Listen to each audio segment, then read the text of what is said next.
Hello అండి, మళ్ళీ చాలా రోజులకైతే నేను కేక్ చేశాను. ఇది ఎవరి కోసం కాదు, మా వారి కోసమే. ఆయనకి ప్రమోషన్ వచ్చింది, సర్ప్రైజ్ చేద్దామని చెప్పి ఆయన చెప్పకుండా ఈ కేక్ చేశాను. ఫస్ట్ ఆర్మీ థీమ్లో చేద్దాం అనుకున్నాను, బట్ నాకు అంత టైం లేకపోతుండే. అందుకని చెప్పి మళ్ళీ నార్మల్గానే చేసేసాను. మా వారికి సర్ప్రైజ్ చేద్దామని ఈ కేక్ చేసి దాచిపెట్టాను. కానీ మా బుడ్డోడు మా వారు రావడమే డోర్ దగ్గరికి పెట్టి, మమ్మీ నీకోసం కేక్ చేసింది అని చెప్పేశాడు. నాకైతే చాలా బాధ అనిపించింది. బట్ తర్వాత ఓకేలే, తెలియాల్సిందే కదా అని చెప్పి ఊరుకుండిపోయాను. ఈ కేక్ అయితే చాలా టేస్టీగా ఉంది. ఇక్కడ మా క్వార్టర్స్లో ఉండే వాళ్ళందరికీ ఇచ్చాను. వాళ్ళైతే కేక్ చాలా బాగుంది అని చెప్పారు. నాకు భలే హ్యాపీగా అనిపించింది.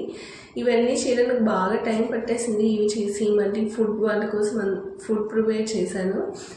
ఇవన్నీ చేసేది బాగా టైర్డ్ కూడా అయిపోయాను. ఇంకేమీ తినలేకపోయాను ఆ రోజు నేను. హలో అండి.